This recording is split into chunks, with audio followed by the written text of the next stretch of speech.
No, no. DTV, el periodismo en el Congreso.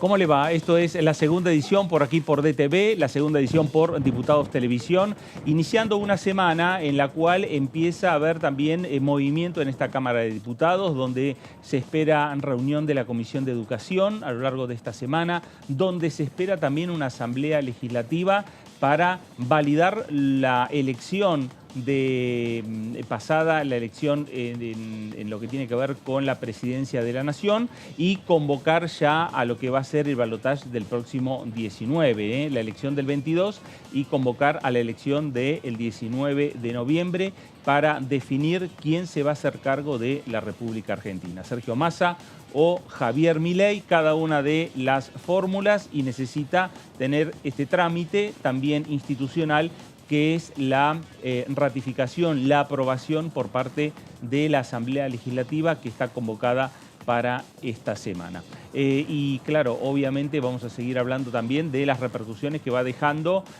lo que fue el resultado de las pasadas elecciones, la crisis por la que atraviesa Juntos por el Cambio y la repercusión directa aquí en el Congreso Nacional. De todo esto vamos a estar hablando en las próximas 2 horas. Esta es la segunda edición por aquí, por DTV. Señor Fabián Gualman, ¿cómo le va? Buen día. ¿Qué tal? Muy buenas tardes, Fernando. Así es, una semana en la que hay actividad en el Congreso de la Nación que continuará la próxima semana también con la Comisión de Juicio Político que se reunirá el 7 de noviembre. Está la expectativa centrada en la posible presencia de los jueces supremos y el 8 o 9 de una sesión. Mientras tanto, la fecha de hoy, indudablemente para destacar por 2 cosas. En primer lugar, por supuesto, la fecha de nacimiento de Diego Armando Maradona. Y en segundo lugar, que en realidad es lo más importante desde el punto de vista de Diputados Televisión, 40 años de democracia, los que votamos aquel 30 de octubre de 1983, en mi caso tenía 22 años, yo recordaba esta mañana que me levanté muy temprano, Fernando, a las 5:30 de la mañana, porque estaba muy emocionada por la posibilidad de votar. Recuerdo a un general diciendo las urnas están bien guardadas y efectivamente los pasos en falso de la dictadura, la llegada al poder de Galtieri y la caída en Malvinas aceleró un proceso que de alguna manera se vio reivindicado en las calles, con movilizaciones, con marchas, con participación popular, y finalmente aquel 10 de diciembre de 1983, con la salida de Reinaldo Viñone, el último dictador que hizo uso de la primera magistratura, pudimos tener un gobierno elegido por las urnas. Hoy, 40 años después, los que participamos en aquella jornada, la seguimos reivindicando, y a pesar de las fallas y la necesidad de subsanar muchas deficiencias, este es el mejor sistema político por el cual podemos elegir a nuestros representantes, y creo que sin lugar a dudas es un momento para festejar. Sin duda, Fabián, 40 años de democracia, si uno se traslada 40 años atrás, parecía una utopía pensar que Argentina, pensar que el continente latinoamericano podía tener estabilidad democrática 40 años corridos, ininterrumpidos. Veníamos a Argentina de tener permanentemente pocos años de democracia, años de dictadura, democracia y la vuelta a caer la democracia por parte de las revoluciones que venían a solucionar todo en la República Argentina, y vimos cómo terminó esa dictadura, la más atroz, la más dura, la más sangrienta que tuvo la República Argentina, y la llegada de Raúl Alfonsín, la llegada de la reapertura de los diferentes partidos políticos, la competencia, en definitiva, del Partido Justicialista en una elección nacional, en la cual en años anteriores había sido proscripto. Es decir que se abría también un capítulo interesante e importante en la República Argentina. Yo por unas cuestiones de edad no voté en el año 83, pero sí viví, sí palpé todo eso, esa sensación y esa alegría que se vivió los días previos, el día de la elección y los días después. Me parece que la importancia era ir a votar. Obviamente para el peronista quería que gane Luder, el radical quería que gane Alfonsín, y cada uno de los partidos, los socialistas tenían su candidato, el Partido Comunista tenía su candidato. Lo cierto es que el Partido Intransigente con don Oscar Allende, pero lo cierto es que todos se pusieron atrás de Alfonsín para acompañar y sostener esta democracia, porque a lo largo de la presidencia de Alfonsín, la democracia tuvo momentos críticos también y necesitó el respaldo y la fortaleza de los diferentes partidos políticos y los actores sociales y civiles para sostenerla y para mantenerla. Hoy estamos celebrando eso, estamos celebrando esta posibilidad de poder contar, hablar, decir. Para los periodistas es la única manera de poder trabajar si es en un sistema democrático, si no es muy difícil poder opinar y poder reflexionar de la manera que uno quiere reflexionar si no está en un sistema democrático, abierto, plural y con libertad de prensa y de expresión. Es por eso que también se pone mucho énfasis en este momento electoral que vive la Argentina, en este proceso electoral y en esta definición que tiene que tener la República Argentina a la hora de tener que votar el próximo 19 de noviembre. Sí, de alguna manera esta fecha es importante para la reflexión, también tomando en cuenta las distintas posturas que se observan hoy en las propuestas de electorado. Un candidato que le han preguntado si apoya fervientemente la democracia no dio una respuesta contundente. Uno entiende que sí, que llegó a la Cámara de Diputados porque fue elegido por una cantidad de argentinos que sostienen ideas similares. Hoy ya cuenta con una representación muy importante en la Cámara Baja luego de la elección del pasado 22 de octubre. Así que uno entiende que la apuesta debería ser por más y mejor democracia, no por recortar derechos o de alguna manera ir en contra de algunas conquistas que se han logrado en función de la historia, que sigue transcurriendo, porque muchos dicen, bueno, ya se jugó a los militares. No, actualmente hoy está escuchándose, por ejemplo, el alegato de las abuelas de Plaza de Mayo en la juicio contra Donda, el tío de la exfuncionaria Victoria Donda, que hoy ocupa un lugar en la provincia de Buenos Aires, que se había apropiado de ella. La cantidad todavía de nietos que no han sido recuperados, que fueron apropiados entre el año 76 y el 83, que son hechos que transcurren, o sea, no se han acabado. Mientras ninguno de esos o alguno de ellos continúe sin conocer su identidad, es un delito que no proscribe. Y cada uno de los militares que está siendo de alguna manera acusado, está llevando adelante un juicio contra ellos, en un momento en el cual desde algunos sectores plantean que esto debe dejarse atrás, que se los debe proteger, que plantean la teoría de los dos demonios, poniéndonos en la misma balanza el poder del Estado con respecto al poder de los militares. Creo que es más necesario que nunca, porque aquel juicio del cual se cumplen ahora 38 años, de 1985, el que fue reflejado en una junta, merece que se siga respetando lo que allí sucedió.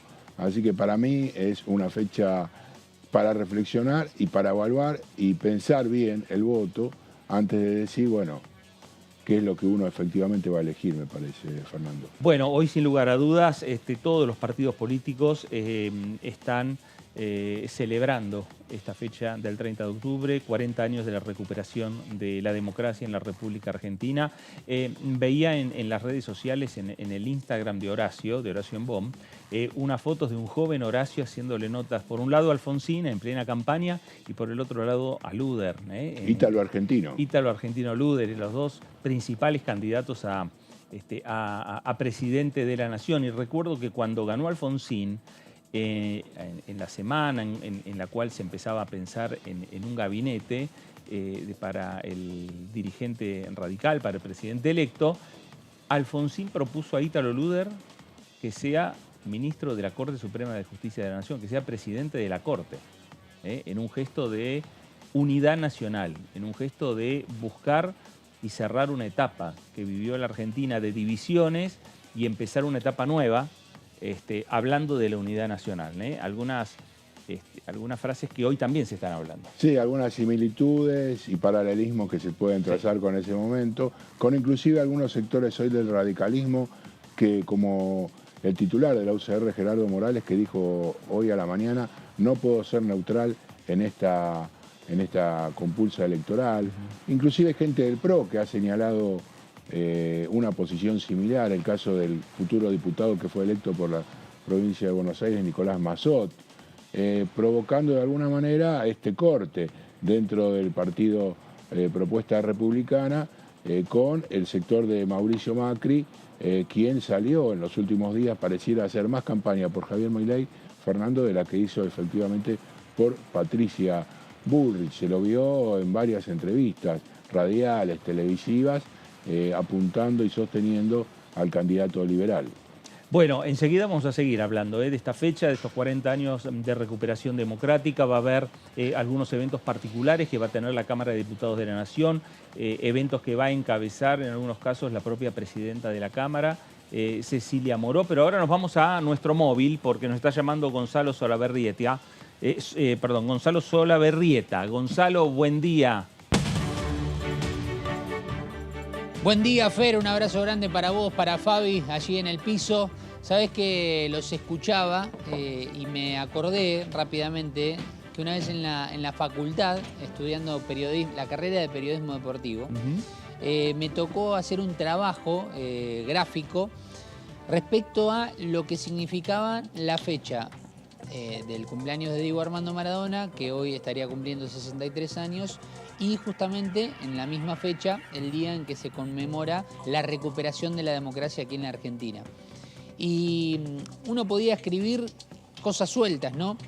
Y ahí encontré una pequeña similitud, o es algo que no sé si es algo que pensamos todos o no, pero que siempre fueron dos referentes que unieron las pasiones, que unieron el compromiso más allá de las banderas, más allá de las camisetas, más allá del pensamiento político o en el caso del fútbol, del sentimiento por un equipo o por el otro, pero que son personas que siempre unieron y que no importó si el rival político o el rival futbolístico tenía obviamente una rivalidad importante entre uno y otro, pero que eran dos personas que siempre significaron algo para el común del pueblo, no tanto en referencia para su representatividad partidaria o de equipo, sino que representaron algo en el pueblo. Justo los escuchaba hablar en este día tan especial y me acordé de ese trabajo práctico, justo que da la fecha del 30 de octubre.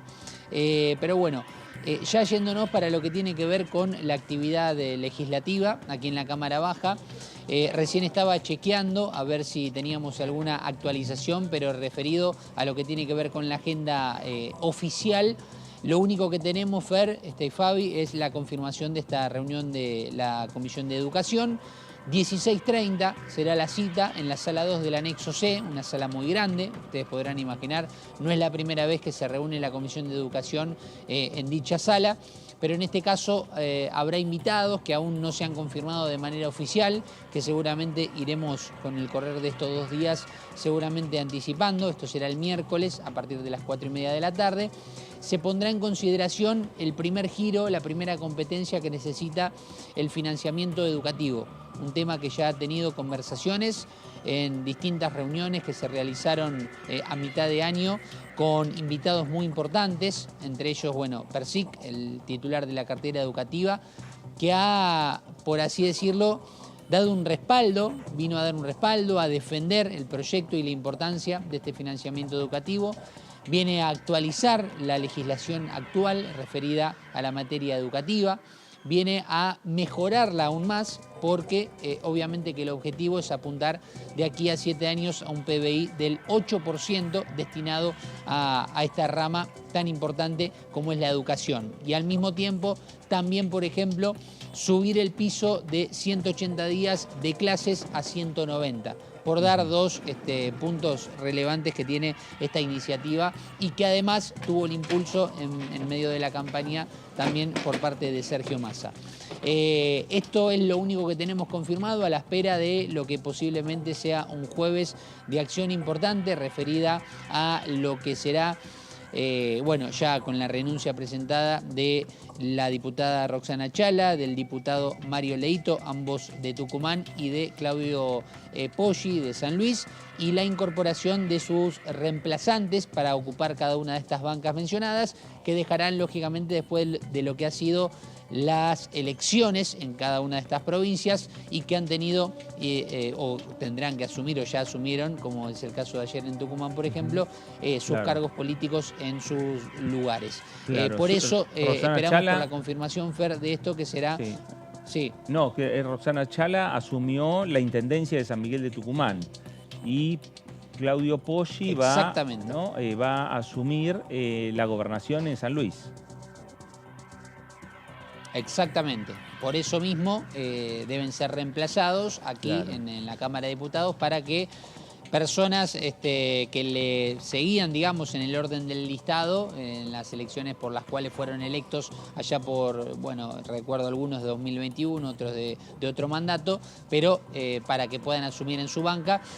Aún no tenemos nada, Fer, confirmado, es más una información que corre por distintas personas con las que uno puede hablar, pero la realidad es que falta simplemente la confirmación.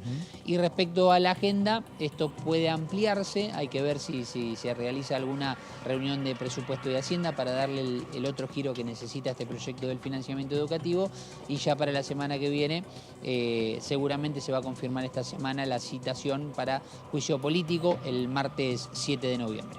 Bueno, agenda por lo menos que se va confirmando y los datos completos en torno a lo que tenemos oficializado, ¿no? Aquí en la Cámara de Diputados hablamos de una asamblea legislativa para el día jueves. Hay, digamos, extraoficialmente lo que estamos, y vos bien estás señalando, Gonza, de, bueno, hasta que no se oficialice, nosotros no lo oficializamos, pero en principio estaría todo indicándose que el jueves va a haber una asamblea legislativa para bueno, convocar, ¿no? Validar lo que fue hasta aquí el proceso electoral y convocar al balotaje o esta segunda vuelta, ¿no? Entre Javier Milei y Sergio Massa. Exacto, lo que sería, a ver, Fer, para explicarlo un poco en crudo o bajándolo a tierra, es protocolarmente que desde el Poder Legislativo le comunica a la justicia que habrá el 19 de noviembre un balotaje y que para el mismo fueron seleccionados los candidatos Massa y Milei. Exactamente. Bueno, pasos y trámites institucionales que tiene que cumplir también el Congreso de la Nación. Gonza, gracias por este informe. Exacto. Un abrazo, Fer. Saludos para Fabi también. Hasta luego, gracias. Ahí estaba Gonzalo con nuestro móvil y con toda la información. Bueno, hablamos de diferentes proyectos, hablamos de proyectos que tienen que ver, como por ejemplo el juicio político a la Corte, que seguirá tramitándose la semana que viene. Hay un proyecto que tiene que ver con armas. Fabi, ¿cuándo fue presentado? ¿Quién presentó este proyecto? Así es, lo presentó el diputado del Frente Renovador, Frente de Todos, Unión por la Patria. Creo que a partir del 10 de diciembre comenzará ya a llamarse Unión por la Patria. Claro, exacto. Ramiro Gutiérrez. Ramiro Gutiérrez es que fue reelecto, además diputado por la provincia de Buenos Aires, es el referente principal, podría decir, en el tema de seguridad del candidato Sergio Massa. Estuvo cuando el ministro de Economía llevó adelante su propuesta por el tema de seguridad, la experiencia que tuvo en Tigre durante su intendencia, la posibilidad de reducir el delito, fundamentalmente lo que tenía que ver con el robo de autos, y uno de los primeros en reivindicar el tema de las cámaras. Está muy presente eso en cada una de las presentaciones que hace el candidato de Unión por la Patria. Y en esta oportunidad lo que plantea Ramiro Gutiérrez es la modificación para agravar las penas, lo que hace con la tenencia de armas. Más que nada ligado a lo que es la aportación ilegal y el uso no solamente de las armas de fuego, sino también lo que tiene que ver a armas más peligrosas. Veamos un poquito entonces, perdón, un poquito entonces de qué estamos hablando cuando nos referimos a aumentar el tema de la aportación ilegal de armas. El diputado Ramiro Gutiérrez sostiene la necesidad de actualizar el Código Penal y la legislación complementaria en relación al armamento, las municiones, los explosivos y todos sus asociados, construyendo un verdadero sistema integrado que de alguna forma trabaje en conjunto cada una de las diferentes versiones de lo que es estas armas y que abarque desde las armas de fuego su portación, tenencia, nuevas prácticas y uso ilegal, llegando hasta los arsenales, explosivos y armas de destrucción masiva. Una de las cosas en las que hizo hincapié en la presentación del proyecto es que Argentina también, lamentablemente, ha sido sede de 2 atentados. Y desde ese lugar, tanto el de la Embajada de Israel como el edificio de la AMIA, es necesario tener la capacidad de poder no solamente estar presentes en el momento de derecho, sino tener precauciones en lo que significa la comercialización de todo este tipo de armamentos, de explosivos, de todas sustancias tóxicas o que estén incluidas dentro de la generación de un arma letal. Escucha esto, las muertes cometidas por el uso de armas de fuego abarcan desde casos de sicariato, o sea, encargar a alguien que mate a otra persona pagándole, una cuestión que ha estado muy presente en los últimos tiempos, por ejemplo en Ecuador, ¿no? Un ex candidato presidencial fue asesinado directamente en la campaña que consagró a Álvaro Noboa como primer mandatario, y allí desde el oficialismo lo muestran siempre como un ejemplo de lo que puede ser una consecuencia de la dolarización. ¿Cómo unen las dos cuestiones? Bueno, porque al tener directamente la moneda norteamericana como medio de intercambio, es la que facilita que sea un lugar donde puedan insertarse este tipo de grupos de malvivientes, de asesinos, para realizar sus tareas. La encuesta nacional de victimización continúa. Ramiro Gutiérrez del Ministerio de Justicia junto al INDEC en el año 2017 señala que en la mayoría de los robos de automóvil, camioneta o camión en los que los delincuentes tienen contacto con las víctimas, es el 93,2%, se registra la utilización de un arma. ¿Y esto por qué? Vamos con la próxima placa. Porque señala que el vehículo, o digamos de alguna manera el robo de vehículos, es uno de los que más se denuncia. Claro. Y desde ese lugar, entonces, es muy fidedigno lo que efectivamente pasa. Si vos tomás un asalto a mano armada en la calle común de todos los días, hay mucha gente que no va a la comisaría porque tiene miedo, porque considera que no le van a dar bolilla, porque cree que después va a sufrir algún tipo de represalia. En cambio, estos hechos que están relacionados con los robos de vehículos siempre son denunciados. Claro. Y de ese número es realmente muy importante. Claro.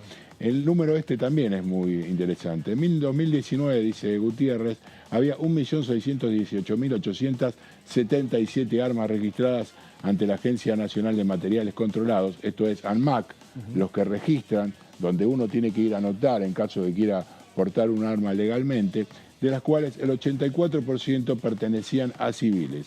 Y además se estima que hay un arma ilegal por cada arma legal, o sea, se duplica la cantidad efectiva de armas en la República Argentina. Estamos hablando de 2019. Al día de la fecha, la ANMAC mantiene activo el plan de desarme voluntario conocido como Plan Nacional de Entrega Voluntaria de Armas de Fuego y Municiones. Sí. Todo aquello que está relacionado con la destrucción de las armas de fuego y recibir un intercambio, a cambio de ello, una remuneración. Exactamente. Ya hace varios años que está esta ley, que ha tenido mucho éxito y que se va, digamos, renovando los vencimientos en torno a continuar con este programa. Sí, además se actualiza el importe porque con la devaluación también es otra de las cosas. La inflación es la otra cosa que sucede. Vamos a la próxima placa. El delito callejero y el profesionalizado han transformado al arma de fuego en un insumo indispensable para alcanzar sus objetivos. Y este otro tema también, este otro dato me parece triste, Fer. América Latina junto con África poseen la mayor cantidad de armas de fuego per cápita en el mundo. y son las zonas más peligrosas por su alta acumulación de arsenales. Podemos ver allí lugares como Colombia, bueno, ahora se le suma Ecuador, Centroamérica, claro, donde inclusive hasta Brasil, te diría, en los últimos tiempos, con la dicotomía entre la posibilidad o no de liberar la aportación de armas, de alguna manera un debate que también está en la campaña electoral, y allí Sergio Massa ha planteado, una de sus consignas es: prefiero que los chicos vayan, le dice a las madres, ¿ustedes quieren que vayan con una computadora o lleven un arma? Bueno, hace poquito hubo un caso en una escuela en el interior, no recuerdo en qué lugar, que había llevado un pibe un arma de fuego. Sí, exactamente. Vamos con la que sigue. Se estima que en el mundo se fabrican anualmente 8 millones de armas nuevas y que el 75% de ellas se encuentran fuera de las manos de los estados. O sea, de cada 8 millones, 6 están en manos de particulares. Por cada arma legal registrada se estima que existe al menos otra que circula clandestinamente. La posibilidad de morir a quien responde con un arma de fuego es 180 veces mayor que cuando no se reacciona. La posibilidad de armarse o no armarse. Hemos tenido casos en la justicia muy conocidos, ¿no? Desde Babi Checopar hasta aquel famoso, no recuerdo el nombre, no sé si vos te acordás del apellido, del señor que había corrido uno que le había robado el cassette, el pasacassette. Ah, sí, no me acuerdo del hecho, no me acuerdo del apellido, pero sí es verdad que se ha planteado muchas veces. Tener un arma es peligroso para la vida de uno, no peligroso para un delincuente que puede llegar a querer cometer un delito contra uno. Es para uno el problema, y es para uno la posibilidad que ese arma que uno pueda obtener legal o ilegalmente termine siendo el elemento con que se termine la vida de uno. Sí, de uno, de un familiar. Totalmente. ¿Cuántas veces hemos escuchado a algunos chicos, bueno, que agarraron el arma, no solamente aquí en Argentina, ¿no? Claro. La ley propuesta prevé penas más severas, añadiendo agravantes específicas tanto para la tenencia como para la aportación. Y así dice que la prisión de 4 a 6 años, inhabilitación especial por el doble de tiempo de la condena y multa de 5.000 a 50.000 pesos. El que sin autorización legal tuviera un arma de fuego, cargada con municiones o descargada. Acá es hasta el momento en que no la disparó. O sea, no, claro, si vos tenés un arma ilegal y sos en tu poder, no que la hayas utilizado. Ahora vamos a ver qué es lo que pasa. Pero ahí ya te marca una pena de 4 a 6 años, que es una pena no escarcelable. Claro, a partir de hasta los 3 años se puede. Vamos con la placa que sigue. Se elevará a 8 años cuando el arma de fuego tuviese alterado o suprimido el número grabado identificatorio, modificaciones para mejorar el poder, alcance u ocultar transporte. Esta es una de las cuestiones más comunes que, por ejemplo, hablamos de la dictadura, durante la dictadura militar, algunos policías que estaban vinculados a los servicios de inteligencia, el hecho de tener un arma, 2 armas, portar 2 armas, para una que sea la legal y otra, entre comillas, la ilegal, para de alguna manera que no quede un registro de lo que efectivamente habían hecho en enfrentamientos que no eran tales, sino que se convertían más que nada en asesinatos o directamente ejecuciones. Y lo propio en algunos hechos que han sucedido durante la época democrática, la falta de respeto por parte de muchos agentes de la Fuerza de Seguridad Interior que han utilizado la violencia institucional como medio para resolver algunas cuestiones. Algunos casos famosos, ¿no? Tenemos, por ejemplo, hace poquito el de Lucas González. Sí. También, bueno, creo que a lo largo de la historia hay un registro claro en ese sentido de lo que han provocado. También, en el caso de que el arma fue utilizada en un ilícito anterior, fuera arma de guerra o una arma de guerra en una asociación ilícita. O sea, si tiene un antecedente, el arma que posee el que realizó el delito. Penas con prisión de 3 a 8 años e inhabilitación especial por el doble del tiempo de la condena, el que sin autorización portare un arma de fuego. La pena será de 4 a 12 años cuando el autor tenga antecedentes penales por delito, se haya alterado el arma, bueno, esto es lo que estuvimos viendo recién, el arma de fuego fuese en establecimientos educativos, estadios, lugares de culto, espectáculos, también si llevase una máscara, armas de guerra o en un vehículo. O sea, todas cuestiones que agravan la pena tomando en cuenta en qué condiciones se realizó. Una cuestión es algo fortuito, digamos, no sé, que esté bajo el uso de somníferos, Claro. y el otro, o algún tipo de alucinógeno, y la otra en el cual está premeditado y causado específicamente con ese sentido. Vamos con la que sigue. Si fuera portador autorizado del arma de que se trate, la pena correspondiente se reducirá en 1/3 del mínimo y del máximo, al igual cuando resultara evidente la falta de intención de utilizar las armas con fines ilícitos.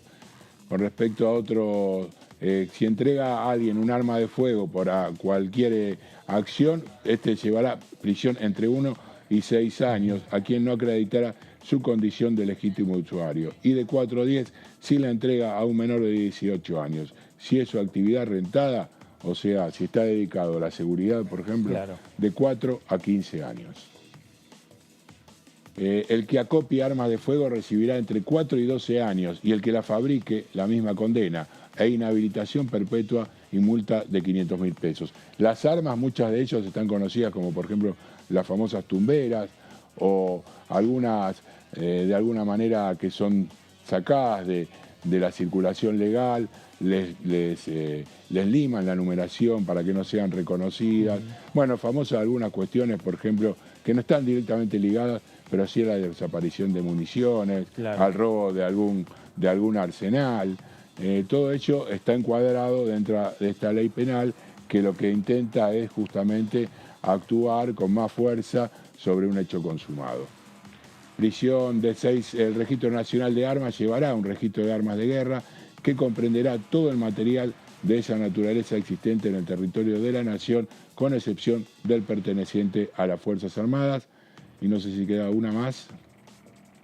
La última placa. Bueno, Ahí está. creo que de alguna manera este proyecto de Ramiro Gutiérrez se suma a otros que están encaminados en la misma dirección y tienen que ver con la protección de la sociedad, que tienen que ver con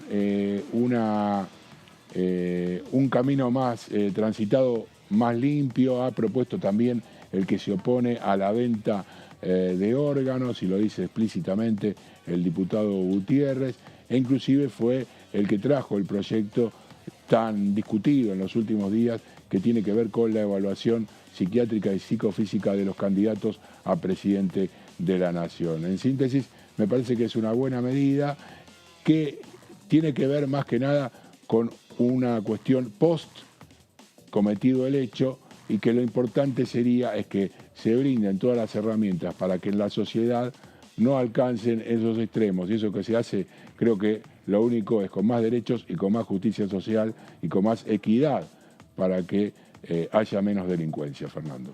Gracias, Fabi, porque esto tiene que ver con la agenda que tiene el Congreso de la Nación. Este plan es un plan integral que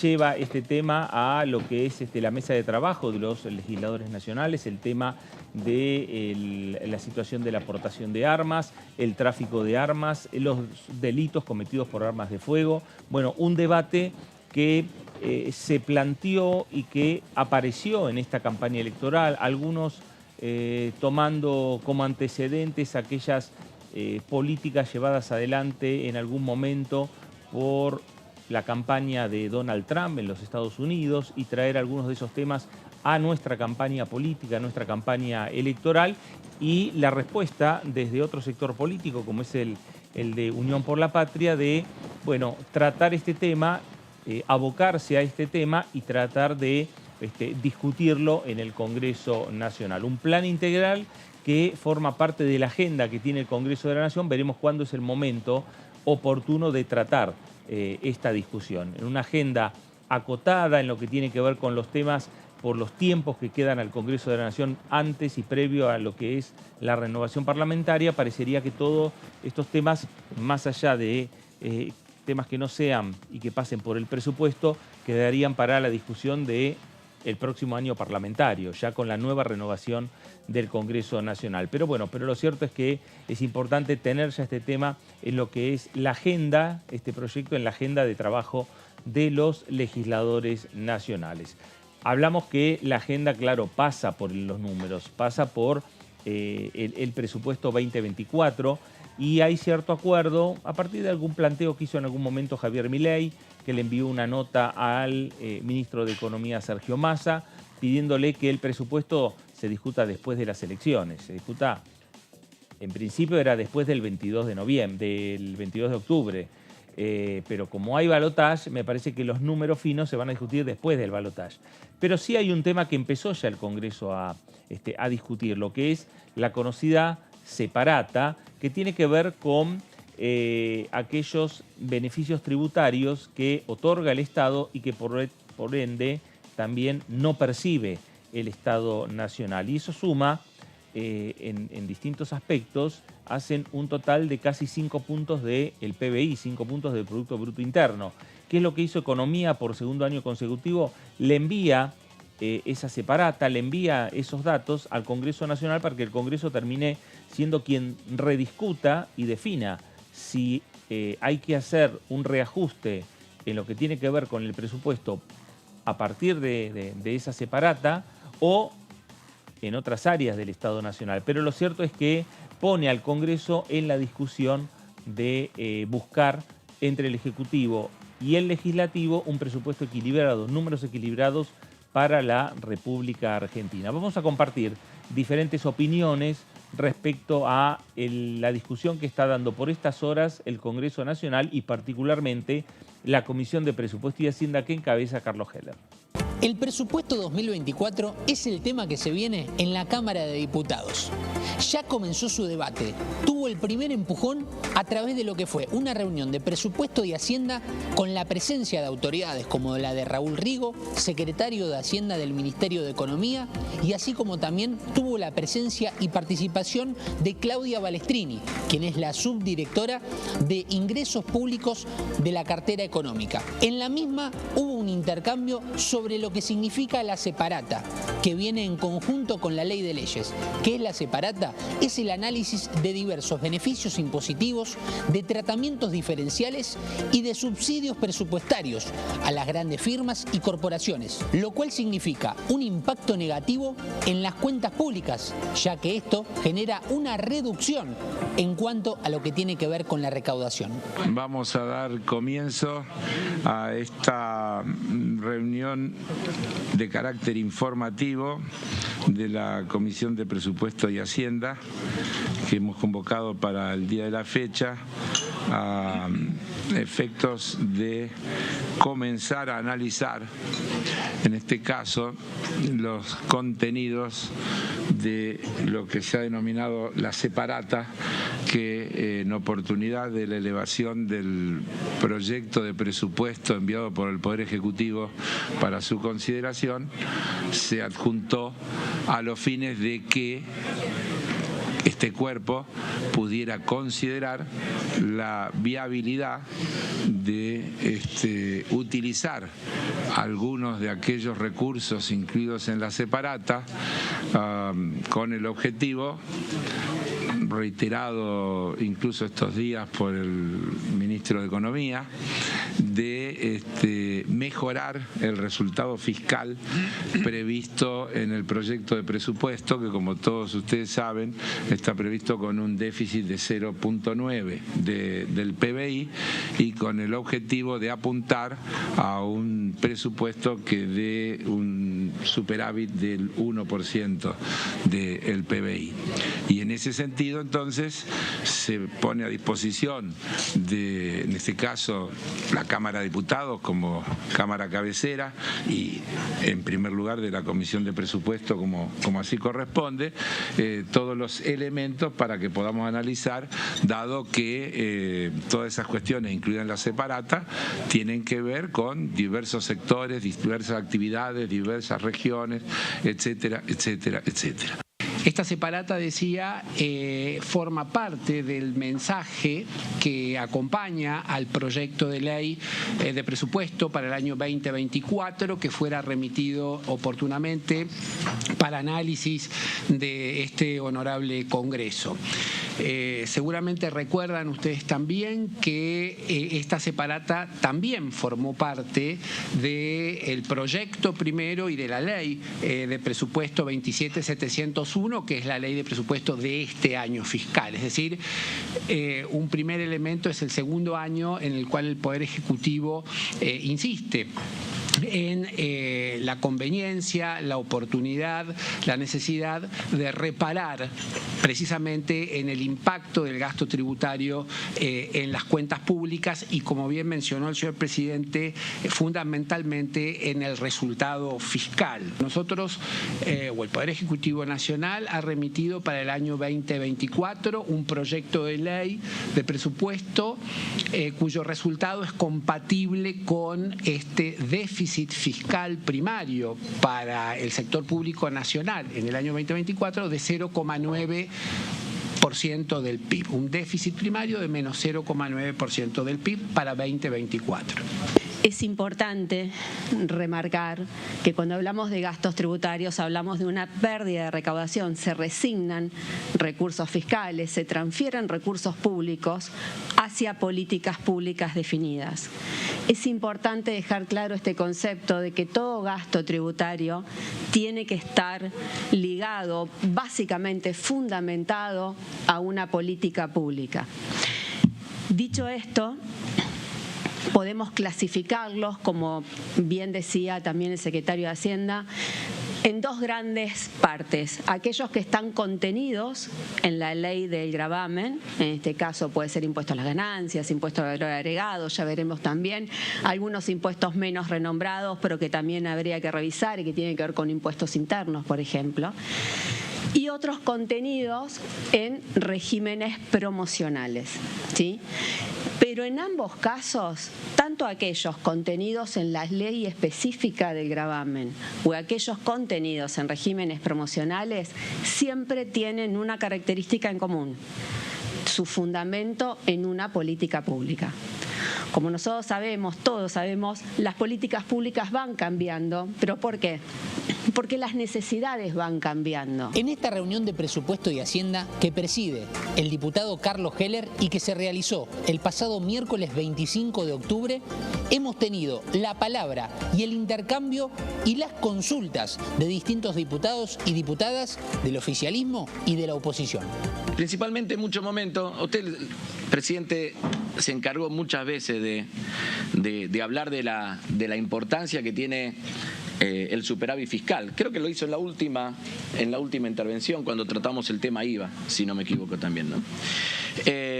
Y que para nosotros es una columna que nos gustaría claramente recuperar, la del superávit fiscal, la del superávit comercial. Creo que estamos haciendo mucho en ese sentido. A veces sí se piensa solamente el superávit fiscal como una cuestión de recorte de gastos.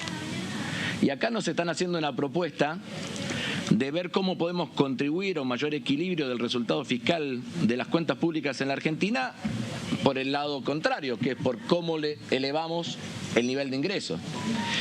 Y creo que esa propuesta que nos están haciendo es más que importante. Segundo, también valorar la decisión política de visibilizar este tema.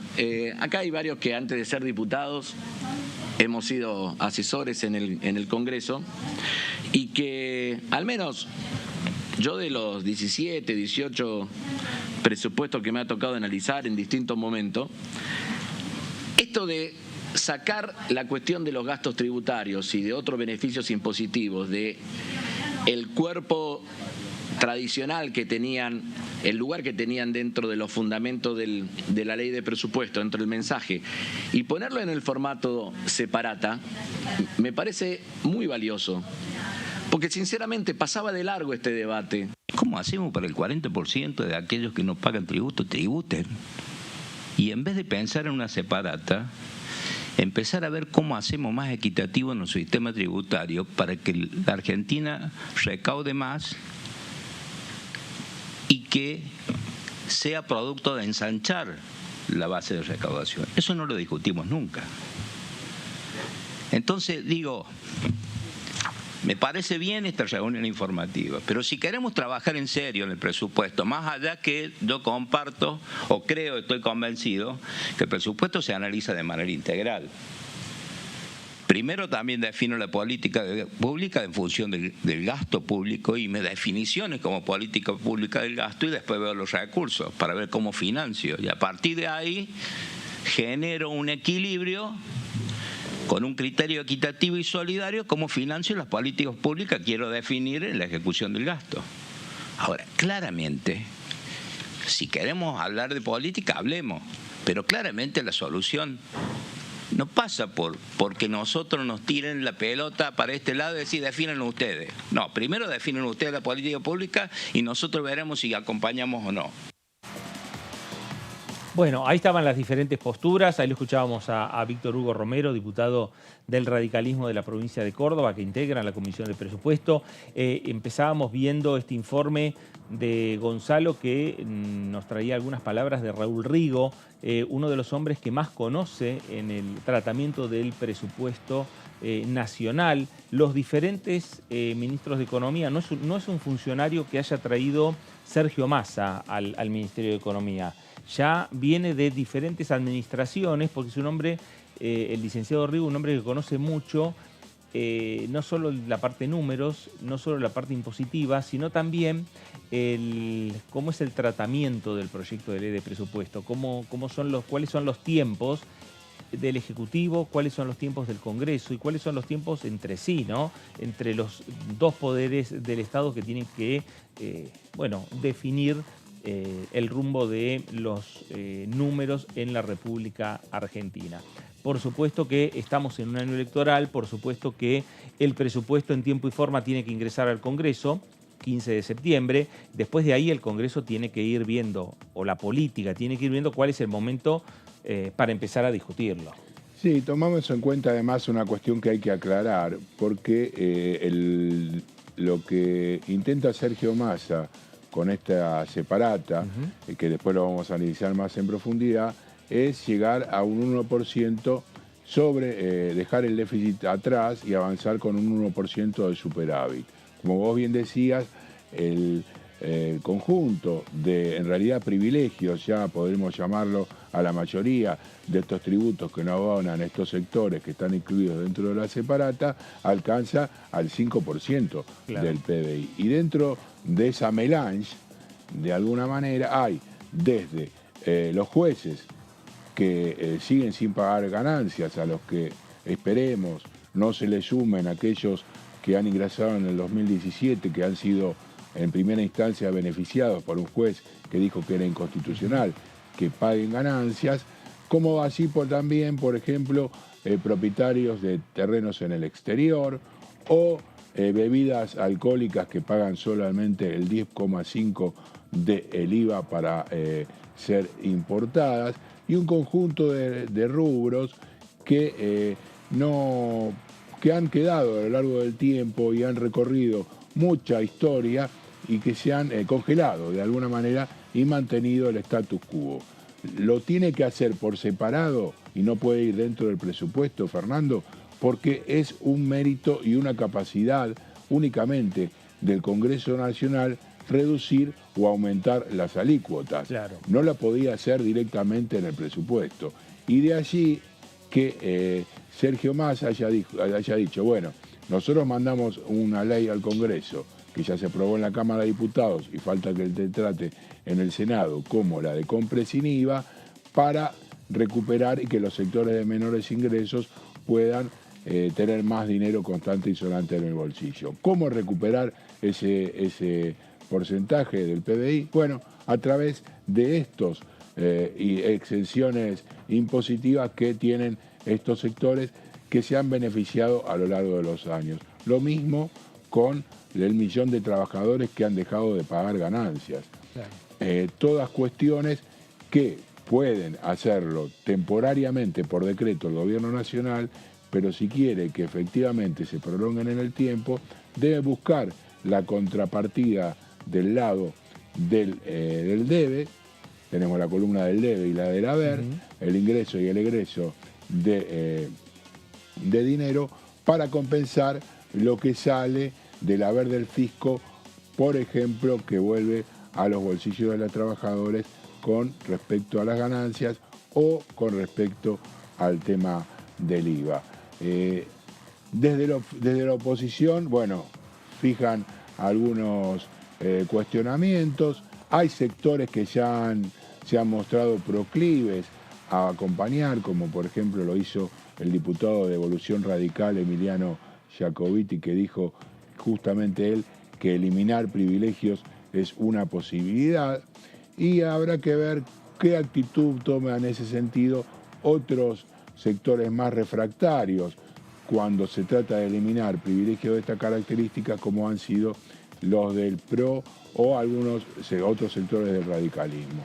Independientemente de esto, es importante que puedan conseguirse los recursos para que el desbalance entre el ingreso por ventas y el ingreso por todos los derechos de exportación pueda acumular reservas y generar de esta manera un marco más estable para la economía, que no esté atado a los vaivenes constantes de la suba y baja de divisas en el Banco Central. Claro, me parece que por un lado Massa está pensando en lo que tiene que ver con la reducción del presupuesto que hoy tiene la República Argentina en cuanto a ver los números y dónde puede llegar a recortar, eso por un lado, pero por el otro lado, la fuente principal es aumentar los ingresos que pueda tener la República Argentina. Por eso se apuesta mucho al agro, se apuesta mucho a vaca muerta, se apuesta mucho a las energías, se apuesta mucho al litio. Bueno, me parece que Argentina tiene que encarar su matriz desde otra manera, desde otra situación, ya no pensada desde el gobierno central, sino que me parece que tiene que estar discutiéndose esa política de apertura de la República Argentina de manera más federal, con los gobernadores dentro de esa mesa de discusión. Me parece que es ahí donde está apuntando el ministro de Economía, Sergio Massa, pensando en el crecimiento de la República Argentina. Veremos, en parte está todo atado a el resultado de las próximas elecciones. Por eso está atado la discusión que pueda dar fin al Congreso respecto a este tema para después del 22. Después del 19, que es la fecha del balotaje. A partir de que quien gane el balotaje, el Congreso escuchará qué es lo que quiere hacer Massa si es que gana o qué es lo que quiere hacer Milei si es que gana respecto a la discusión del presupuesto. Si se acelera el tratamiento antes que finalice el mandato de los actuales legisladores nacionales o si es un tratamiento para después del 10 de diciembre con convocatoria por parte de él, ya del presidente electo, ya como presidente en ejercicio, a partir del 10 de diciembre convocatoria a sesiones extraordinarias del Congreso Nacional o la decisión que pueda tener el Ejecutivo de no discutir un nuevo proyecto de presupuesto y transitar el próximo año con un redireccionamiento del actual presupuesto, que es en definitiva lo que hizo Alberto Fernández cuando asumió la presidencia de la Nación en el año 2019. Sí, ahí hay que ver también si, como vos bien decías, si el día 19 se consagra candidato titular del Ejecutivo a partir de este año a Sergio Massa, la posibilidad de que con la actual conformación de la Cámara de Diputados, con los aliados que ya tiene en estos momentos el ministro de Economía, avanza en la sanción del presupuesto como está redactado actualmente. Porque tengamos en cuenta que a partir del 10 de diciembre la cantidad de diputados de Unión por la Patria se reducirá en aproximadamente 10 o 12. Y la necesidad de alcanzar una ley de leyes, como se denomina el presupuesto, que le otorgue mayores potestades, es más viable con 118 diputados que con 109. Y allí ya hay expresiones de apoyo de parte, por ejemplo, de Alejandro Topo Rodríguez y Natalia de la Sota, claramente. Lo propio hizo Agustín Domingo el viernes pasado aquí, explicitando que Juntos Somos Río Negro va a tener un debate, pero ya el apoyo ha sido explicitado por parte de Alberto Beretilnec. Los diputados de Misiones harán lo propio, así que si llega a ser efectivamente consagrado Sergio Massa el próximo 19 de noviembre, no sería de extrañar que el presupuesto se trate antes del 10 de diciembre, Fernando. Bueno, veremos a ver qué es lo que ocurre. Lo cierto es que está en la mesa de discusión hoy por hoy el presupuesto 2024 aquí en la Cámara de Diputados de la Nación. Vamos a hacer una pausa en esta segunda edición para regresar y seguir hablando de estos temas. La agenda que se viene en el Congreso y toda la actividad y la actualidad por la que atraviesa la Cámara de Diputados de la Nación. Pausa, esto es DTV y enseguida regresamos.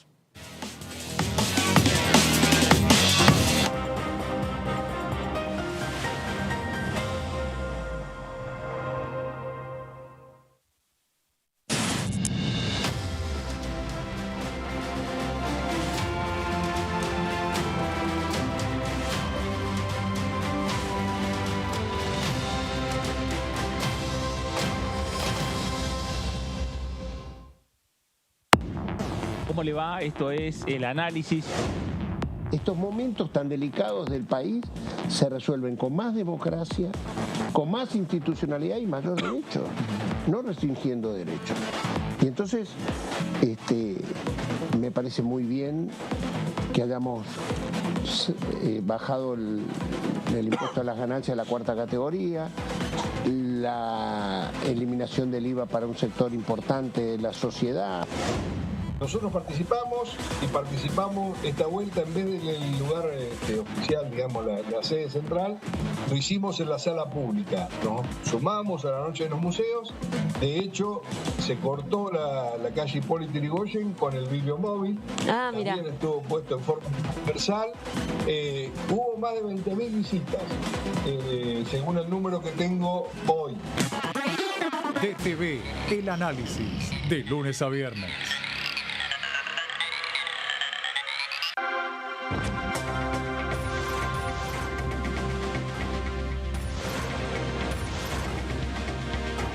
Ellos son tu voz.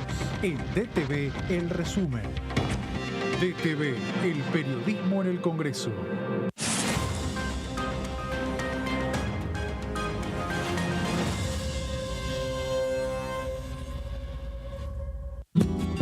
Este es el gasoducto Presidente Néstor Kirchner. Una obra de escala mundial realizada en tiempo récord, que unirá la energía de Vaca Muerta con todo el país. Innovaciones, tecnología, cientos de kilómetros de acero y miles de trabajadoras y trabajadores. Esta megaestructura alimentará la llama del país, uniéndonos con nuestros seres queridos, acelerando la economía, ahorrando divisas, con desarrollo, con federalismo, con soberanía y orgullo. Gasoducto Presidente Néstor Kirchner. Mueve energía, mueve al país.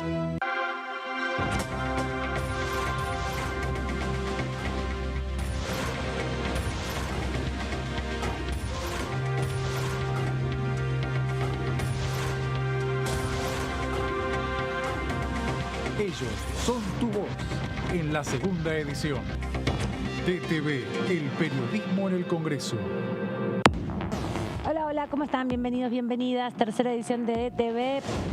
Las cámaras, digamos, oficialmente, cuando llevamos adelante el debate en la Comisión de Defensa del Consumidor, acompañaron. Sí es cierto que había una cierta reticencia porque también hay otra realidad. Faltaba todavía comunicar mucho, ese temor a que los obliguen a tener toda una gama de talles, ese temor a que tal vez esos talles fueran de repente muy hacia los extremos y estuvieran obligados. Nuestro dictamen de mayoría en la comisión perdió en el recinto, ganó el dictamen de minoría. Cuando fue al Senado, el Senado revisó y sacó su propia resolución que toma varias cosas de las que estaban planteadas en nuestro dictamen original, pero en algunas creo que avanzan, por ejemplo en el plazo del ajuste, en el índice a utilizar y demás. Creo que se mejoró en el Senado de verdad. DTV, tercera edición, de lunes a viernes.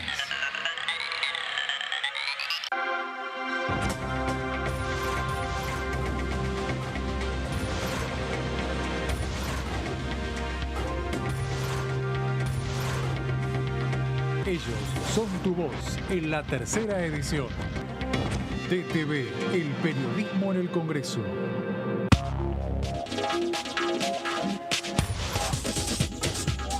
Punto Género, lunes, 23 horas.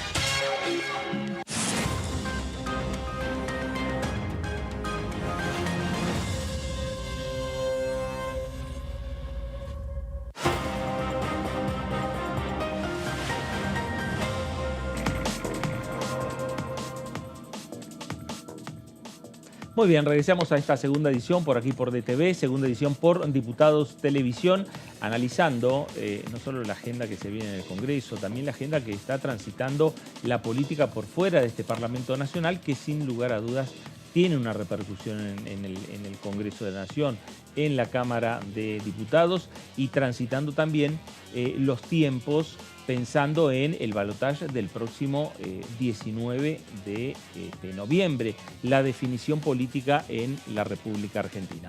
Diputado Daniel Arroyo, gracias por visitarnos. ¿Cómo le va? Buen día.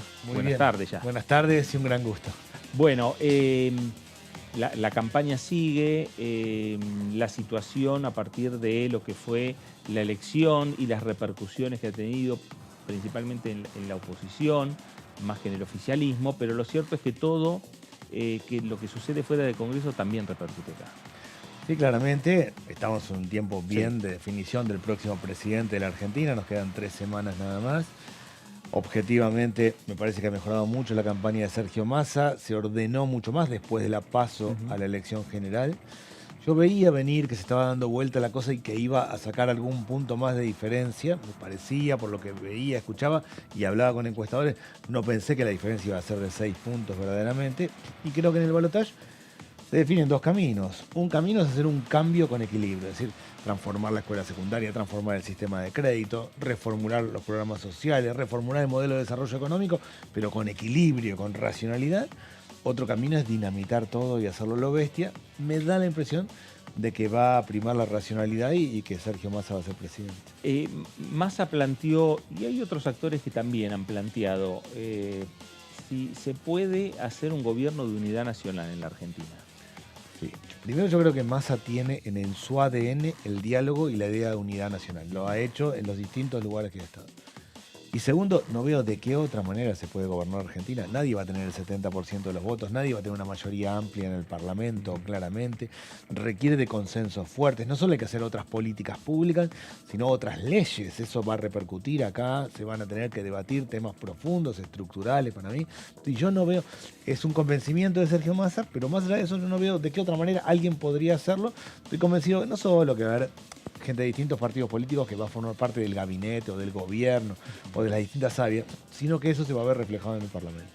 ¿Qué tal, Daniel? Buenas tardes. Buenas tardes. Consultarte porque lo que se discute también en estos días tiene que ver con si efectivamente Sergio Massa es peronista o no, y desde ese lugar vos pensás que va a aparecer un nuevo líder. Cuando asumió Néstor Kirchner, muchos se preguntaban quién era, no lo conocían. Hizo una llegada, digamos, en aquel momento con un Menem bajándose del balotaje. ¿Cómo mirás la posibilidad de que Sergio Massa llegue a la Casa Rosada?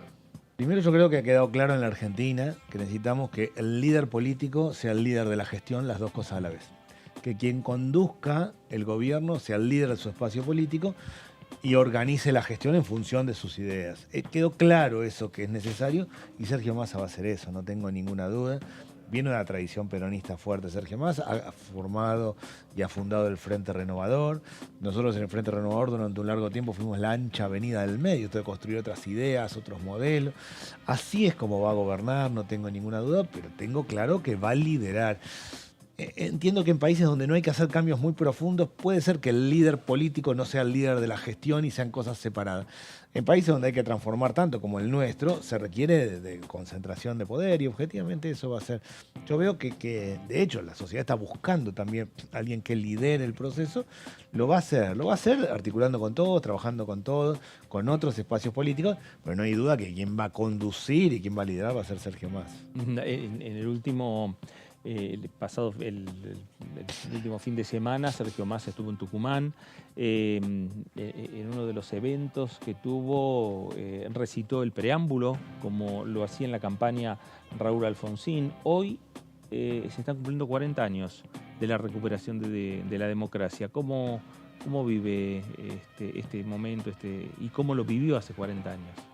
Yo era muy pibe, no voté en el momento en que ganó Alfonsín por edad, no tenía edad para votar, y sentía que estaba pasando algo fuerte verdaderamente. Y la verdad que logramos como sociedad algo que no había pasado antes, y es 40 años ininterrumpidos del mejor sistema que existe, que es la democracia. Antes de eso había ciclos cívico-militares. Gobernaba un gobierno democrático, caía gobierno militar, caía gobierno democrático, caía, ciclos permanentes. Eso se terminó porque hubo un consenso y un acuerdo general de la política y de la sociedad que es democracia para siempre. Y creo, y yo tengo una gran admiración por Alfonsín, que es el padre, el arquitecto de ese proceso que después siguieron otros. Yo, siendo muy pibe, era crítico de Alfonsín por las cuestiones sociales, por la hiperinflación. Yo estaba en las ollas populares, era muy crítico de la situación económica. Con los años entendí que le tocó un tiempo durísimo, que su tarea, su misión era consolidar la democracia, y ayudó a consolidarla y luego siguió así. Por eso hoy, cuando se ponen en duda algunas cuestiones, como el terrorismo de Estado, todo, yo digo, esto está mal. O sea, la democracia tiene límites. Puede discutirse si un programa es mejor o peor, si el gobierno es bueno o malo, si hay que abrir más la economía o menos la economía. No se puede discutir terrorismo de Estado. El Estado no puede entrar a la casa de alguien, llevarse a las personas, hacer desaparecer, matar personas, apropiarse de bebés. Eso no puede pasar, eso no es democrático. Todo lo demás es un debate. Yo lo tomo así, como que hemos consolidado la democracia y tenemos que consolidarla para adelante. Y además me parece a mí que en este proceso de consolidación democrática, el radicalismo, que entiendo yo que en parte Sergio Massa le está hablando de radicalismo, tiene tres cosas constitutivas. Uno es democracia república, el radicalismo es democracia república. 2, educación pública. 3, salud pública. Y me parece que eso está muy lejos de Milei. O sea, me cuesta creer que alguien de raíz radical, independientemente que diga el dirigente A, B o C, de ADN, de raíz radical, pueda votar a Milei, porque objetivamente no es ni democracia, ni educación pública, ni salud pública.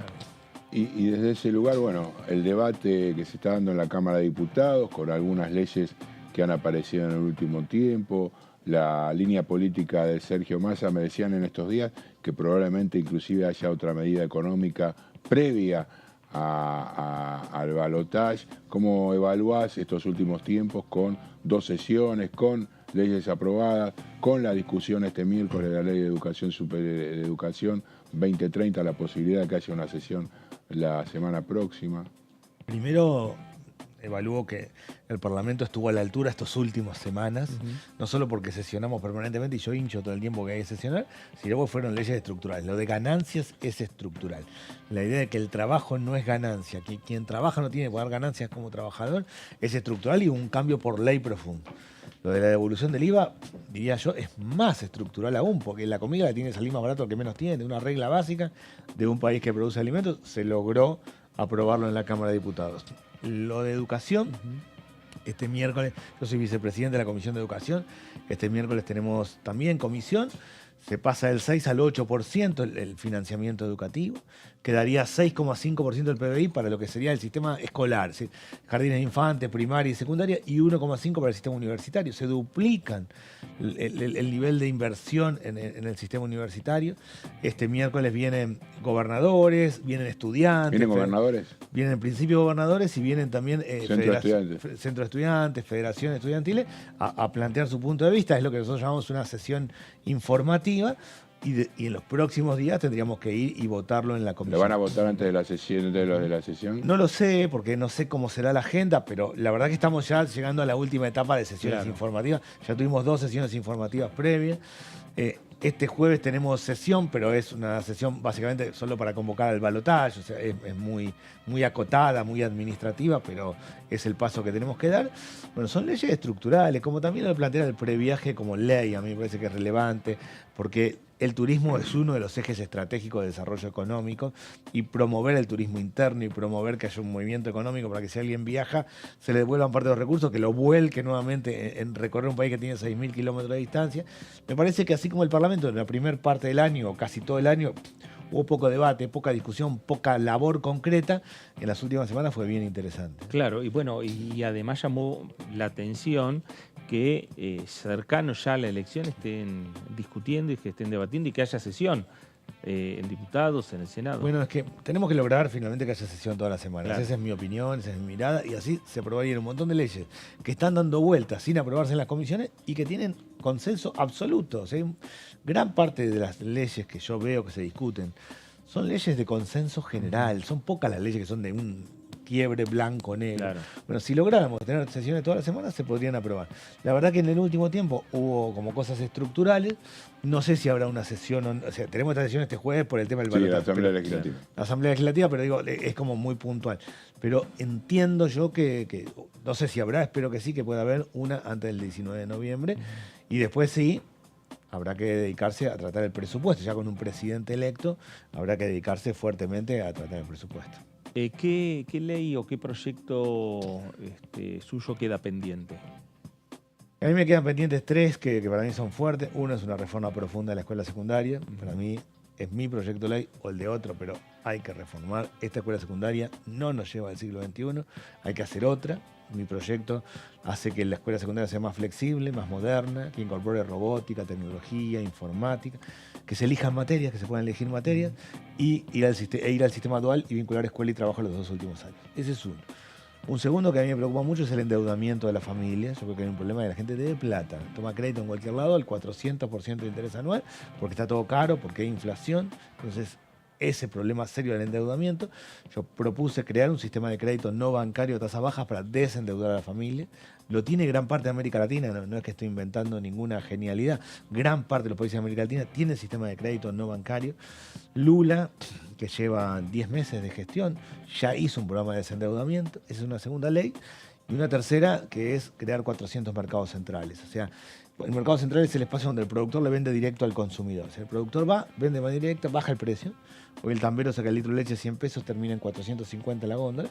De esa forma se achica, baja el precio, opera como referencia en todo el país. Yo vivo en un pueblo que tengo a 10 kilómetros un mercado central, es un precio de referencia. Para el almacén o el supermercado, que van a tener que adaptarse, y para mi familia, para saber dónde estamos parados, yo creo que hay que armar un sistema de 400 mercados centrales. Es muy fácil de hacer en Argentina porque hay muchos mercados concentradores, hay mercados grandes, se puede hacer.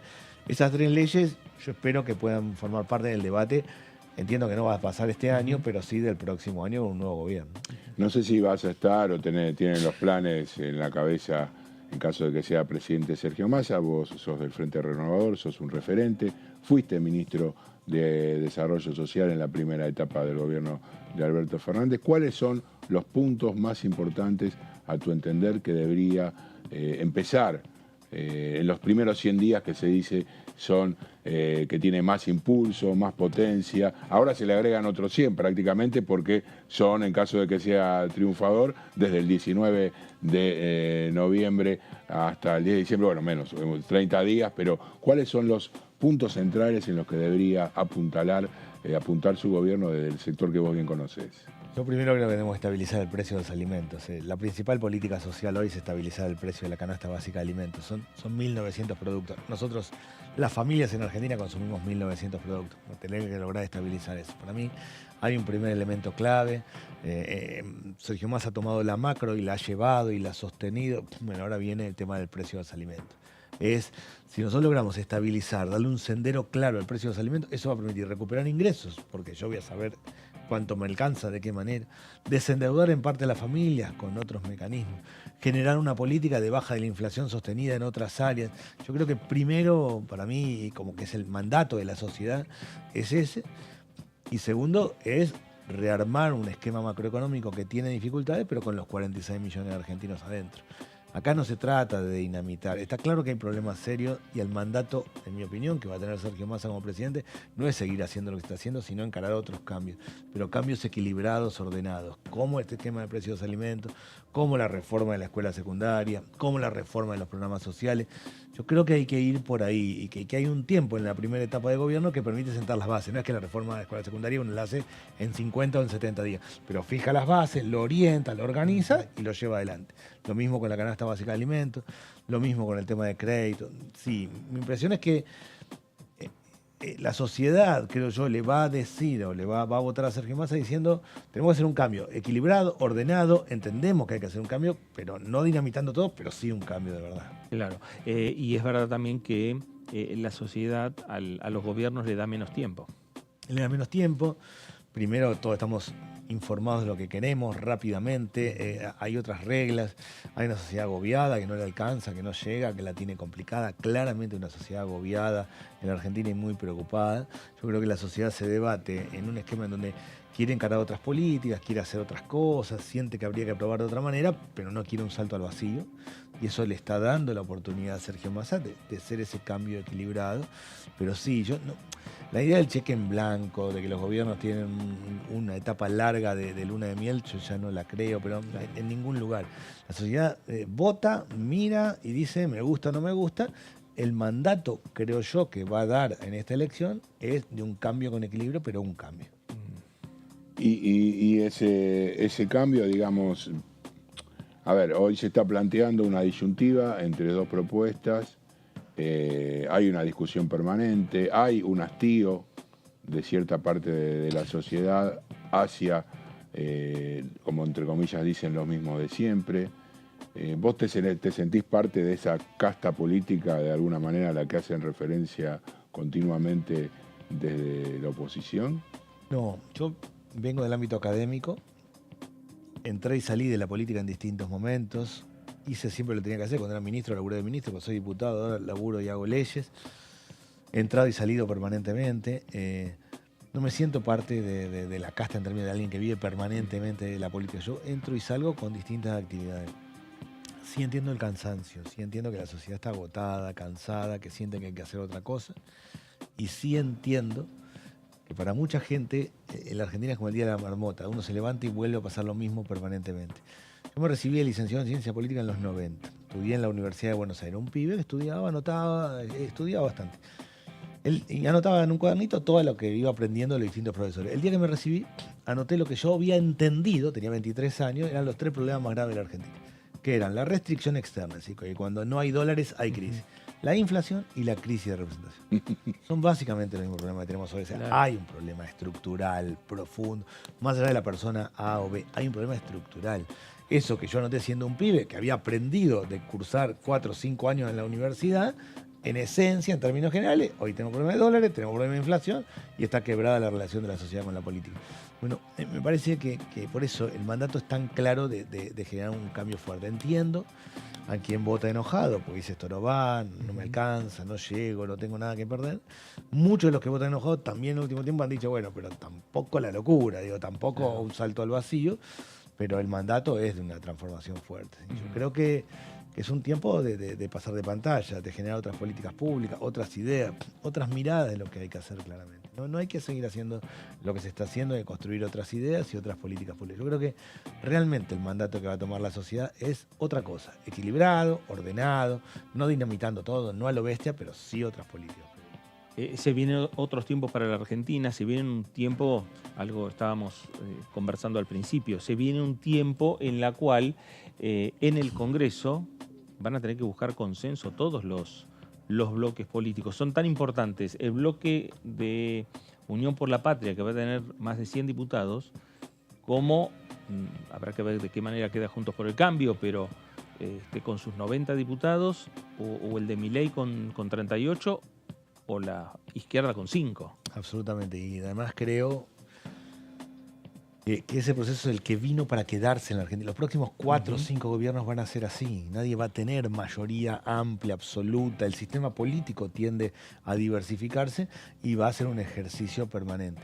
En eso yo lo veo a Massa, alguien muy dialoguista, muy aperturista, no solo pensando en incorporar a gente de distintos lugares en la gestión de gobierno, sino también que eso se vea reflejado en el Parlamento. Yo veo un Parlamento más activo. Para mí somos una democracia parlamentaria en Argentina. No porque haya una reforma constitucional, sino porque de hecho se va a requerir esto. Muchas de las ideas van a salir del Parlamento, ideas, debate, discusión, viene un proyecto, se cambia, se mejora, va, viene, se transforma en una política pública desde acá. Así, pero esa descripción de cómo va a ser el Parlamento a partir del 10 de diciembre, yo diría que es la descripción de cómo va a ser el Parlamento dentro de 4 años, dentro de 8 años, con el partido A, B o C, y va a requerir estos ejercicios.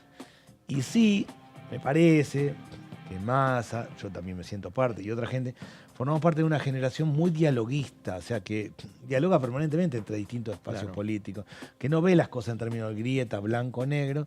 Yo me siento parte, está claro que Sergio Massa lo es, de una generación que ha hecho del diálogo y el intercambio algo natural, y así va a tener que funcionar para adelante. Y ahí, digamos, entra ahora el discurso de los últimos días de Sergio Massa, por un lado, agregando toda la reivindicación de Alfonsín, pero hablando que la grieta se terminó. Yo creo que la grieta se terminó. Yo creo que la grieta para la sociedad se terminó hace 5 años y recién ahora lo ve la política. De hecho, por eso a mí me llamaba la atención cuando se hacía campaña diciendo kirchnerismo sí, kirchnerismo no. Yo pensaba, pero esto es algo... ¿A quién le habla? Le estaba hablando a una sociedad de hace 5 años. En el 2015 ese era el debate. En el 2015, No, claro. Pero digo, estás hablando de algo que hace tiempo ha pasado. Me parece que una parte de la política no lo entendió. La sociedad superó la grieta, no porque esté de acuerdo, no le guste más o menos, pues sino que tiene otros problemas. Tiene problemas de llegar a fin de mes, de la plata que no alcanza, del precio de los alimentos, de lo duro que está todo, de las complejidades, de la pandemia en el medio que alteró, modificó, reprogramó el funcionamiento de la familia. Sí, yo creo que la grieta la sociedad la superó, la política la está superando ahora. Massa claramente no es un tipo de la grieta, es una persona que está pensando en políticas para adelante y en cambios estructurales, no si es blanco o negro. Y la grieta, me parece a mí, permitía a uno ser indulgente con uno mismo, decir, bueno, vos sos horrible, claro, yo soy malo, pero vos sos horrible. Ya está, ¿no? Hay que ir para adelante. Para mí la sociedad hace rato que se salió de la grieta, pero salió de la grieta porque sus preocupaciones fueron otras. Por eso me impactaba mucho la campaña que hacía un sector de la oposición.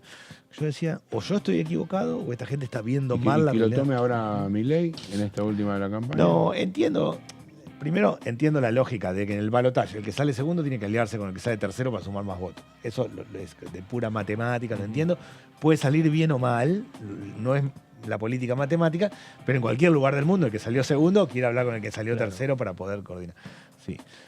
Me parece que es un discurso que le sale cómodo a una parte de la oposición, pero no es el discurso de la sociedad, no es la dimensión en la que está.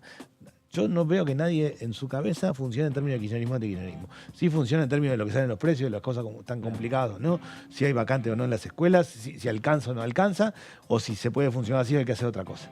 Pero en esos términos entiendo que le puede dar identidad a un sector de militantes muy duros, pero no ese es el tema de la sociedad, pero hace rato no es el tema de la sociedad. Cuando ganó Alberto en el 2019, no era el tema de la sociedad la grieta. El tema de la sociedad era cómo hacemos para mejorar, de qué forma, con cosas que se han logrado y cosas que no se han logrado. Pero ya en ese momento el tema no era la grieta.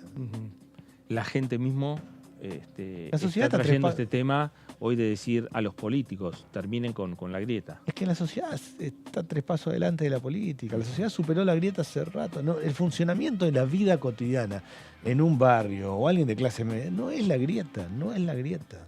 Es básicamente un conjunto de problemas muy graves, muy complejos y difíciles de resolver. Y lo que está tratando de ver la sociedad es si se resuelve de una manera, a mi modo de ver equilibrada, o se resuelve de otra manera dinamitando todo. Y creo que una parte de la sociedad dije, no, dinamitando, pará, digo, hay problemas, pero tampoco se trata de dinamitar. Pero no es la grieta, la vida cotidiana no está... Primero, la política ocupa un lugar pequeño en la vida cotidiana de las personas. Las familias, yo soy un apasionado de la política, los periodistas políticos también, digo, podemos estar un rato largo hablando de política, pero en términos generales la familia, sus problemas van por otro lado. Claro. Es decir, votan, se informan, pero no están metidos todo el tiempo en eso. Y en esa vida cotidiana, en general se evalúan las gestiones no en términos de grieta, sino si funciona o no funciona, si los servicios están bien o mal, si el Estado hace las cosas razonables o no, el que toma el tren, si el tren llega en horario o no llega en horario, o el que toma el colectivo, si hay oportunidades, si los alquileres están caros o baratos. Eso es lo que dimensiona la vida cotidiana, no la grieta. Yo creo que la grieta realmente en la cabeza de las personas hace rato que no está. No estaba, me parece a mí, en la elección del 2019. Daniel, gracias por visitarnos. Gracias a ustedes. Gracias, Daniel. Daniel Arroyo, diputado nacional del Frente de Todos por la provincia de Buenos Aires. Vamos a cambiar de tema, vamos a compartir un momento que tiene que ver con la programación de DTV Entrevistas, el programa que conduce Horacio Embón, y entrevistó al diputado Eber Pérez Plaza de la provincia de Mendoza de esta manera. Nosotros que también otra de las economías muy fuertes nuestras es el ajo. Es la segunda actividad, primero hoy día lidera el sector vitivinícola y la segunda actividad productiva es el ajo. Y cada diente de ajo... ¿Todo eso es para consumo interno?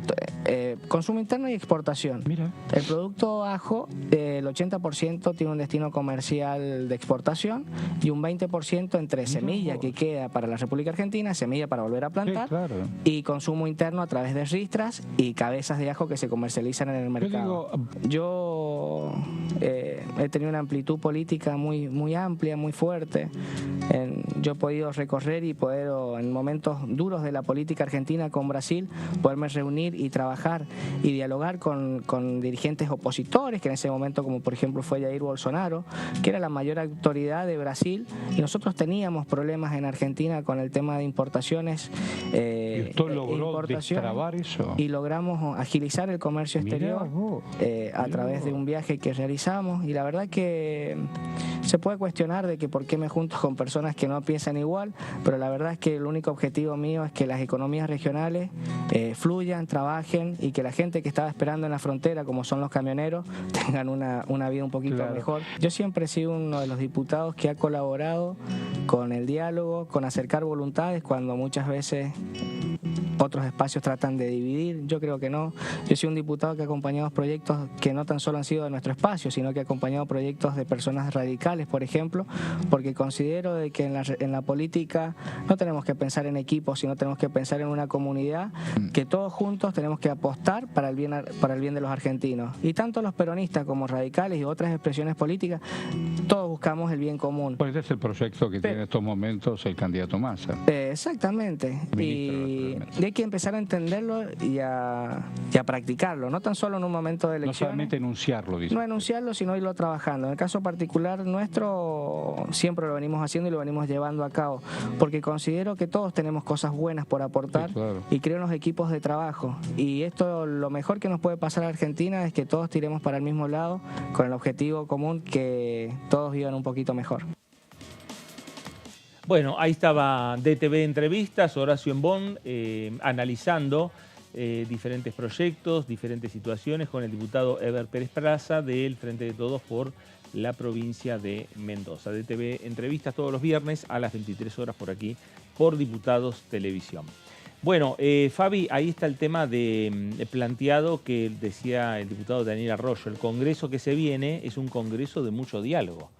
Es un Congreso sin mayorías. Es un Congreso sin mayorías, pero yo creo que Sergio Massa ha demostrado al frente de la Cámara de Diputados cierta muñeca política para poder acercarse a sectores con los cuales no concordaba al 100%. Y desde ese lugar ha habido manifestaciones, como te decía antes, por ejemplo, del sector al que respalda y en el que se referencia Emilio Monzó, del PRO. Estamos hablando, por ejemplo, de Nicolás Massot, quien va a ingresar a la Cámara de Diputados, quien dijo en una expresión clara que va a apoyar a Sergio Massa en este balotaje. Lo propio han hecho, como decíamos antes, Natalia de la Sota y Alejandro Topo Rodríguez. Si a ellos le sumamos los diputados de Misiones, creo que se agregan 9 diputados, más los de lo que tiene que ver con Río Negro, estaríamos rondando la cantidad necesaria.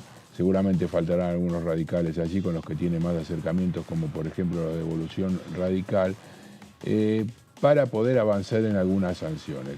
Igual, por supuesto, la fragmentación que está planteando hoy el Congreso Nacional es un reflejo de lo que sucede en el resto de América Latina, en los cuales hay sistemas democráticos que están mucho más agravados por esta epidemia. Si miramos Perú, no ha podido consolidar su Congreso unicameral, un presidente por más de 2 o 3 años.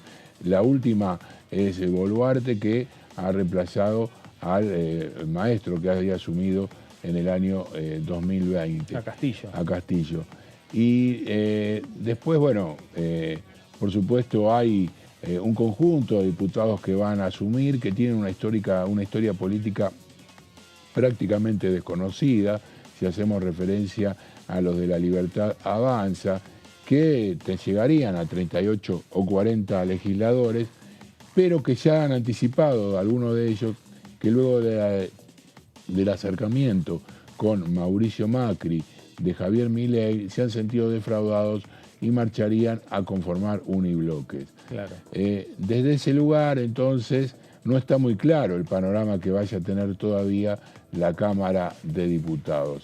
Sí creo que la necesidad del diálogo para avanzar con leyes importantes va a ser una cuestión imprescindible, y ahí habrá que ver. Uno especula que Cecilia Moró, que fue electa como diputada por la provincia de Buenos Aires, si llega a asumir Sergio Massa, continuaría con la presidencia de la Cámara de Diputados. No sé cuál es tu visión, Fernando. No, me parece que sí. Me parece que Cristian Ritondo podría ser el hombre que fue reelecto en la provincia de Buenos Aires para presidir la Cámara en caso que Javier Milei sea el presidente, en base a estos acuerdos políticos entre un sector del PRO y el libertario. No la ves a Carolina Píparo ahí. No la veo a Carolina Píparo, la veo a Carolina Píparo en un rol importante dentro de lo que sería el bloque oficialista en caso que Milei sea el presidente, ¿no?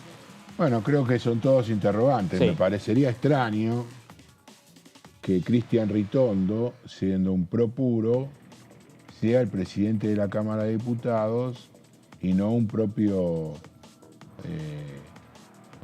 fuerza, a pesar de que Carolina Píparo inclusive se volcó hacia Javier Milei hace poco tiempo. Recordemos que ella había ingresado a la Cámara de Diputados de la mano de José Luis Espert, que se volcó hacia Juntos por el Cambio, y luego la incógnita de cómo seguirá el bloque del PRO, con enfrentamientos claros en estos momentos de la campaña electoral entre un sector que ha decidido acompañar a Javier Milei bajo la jefatura de Mauricio Macri, y otro que ha hecho, por un lado, una abstención, ha proclamado su abstención, en este caso Horacio Rodríguez Larreta, o Nicolás Massot, que, como dije antes, dijo, lo digo textual, neutralidad, las pelotas, el sábado pasado en una entrevista televisiva. Sí, me parece que la definición que han tenido diferentes sectores políticos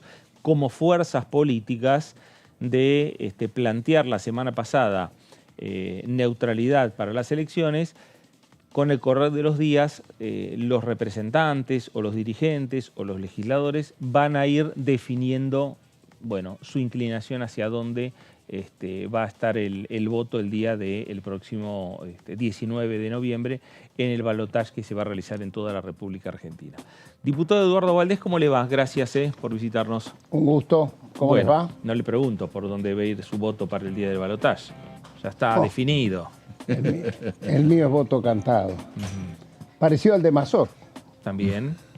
Y que seguramente será... Gran ejemplo, Massot, me sorprendió. Sorprendió, Sí, digamos, inclusive en ese reportaje algunas consignas que eran prácticamente similares a los de un radicalismo alfonsinista, hablando de salud pública, educación pública, reivindicando los 40 años de democracia. Una reflexión sobre el día de hoy, Eduardo, te pedimos. Sin duda. Y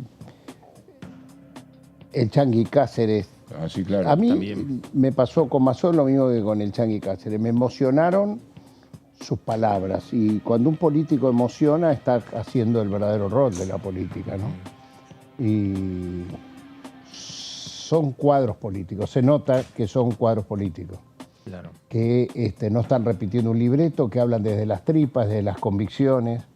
Y eso es lo que creo que está en juego, ¿no? Y justo hoy, 30, que fue el día que fuimos a votar, al menos yo voté por primera vez ahí. ¿Vos votaste por primera vez también? Sí, porque en el 73 yo tenía 17. Ah, justo, en el orillo. No me agarró. Claro. Y bueno, y fue... para los peronistas fue una sorpresa, una conmoción, pero que quizás nos fuimos enamorando día a día de la institucionalidad democrática. Y eso, no tengo dudas que hay mucho que agradecerle a Raúl Alfonsín. Nosotros éramos un grupo de juventud peronista ahí, y el Cancagullo nos convocó a que marcháramos a la Plaza de Mayo a los 100 días de la democracia, que era la convocatoria 100 días de democracia para 100 años de democracia. Y marchó nuestra columna de la Juventud Peronista con Juan Carlos Dantegullo al frente, que había estado detenido más de 8 años, ¿no? Claro. Había perdido su madre, su hermano, y con él adelante, que fue quien nos guió allí, y empezamos a valorar la democracia. Y me acuerdo la referencia, no puedo dejar de... si hay Alfonsín, hubo un cafiero que... También, claro. 25 de mayo. Que nos condujo a nosotros en esos tiempos y que el día de la sublevación cara pintada dijo: nuestro lugar es la Plaza de Mayo. Y quizás ese acto de Antonio de convocarnos y nosotros ir le costó la candidatura. Después, cuando fuimos a una interna con Menem, hubo muchos viejos peronistas que no le perdonaban a Antonio haber convocado a esa plaza y haber estado en el balcón, a mi entender, donde había que estar, ¿no? Claro. Es una de las fotos emblemáticas de la institucionalidad democrática. Claro, y a la distancia, como uno puede ir resaltando la figura de Alfonsín, también la figura y el accionar del peronismo para sostener la democracia. Sin duda. En esos primeros años. Sin duda, y por eso yo a veces escucho que dicen que el peronismo...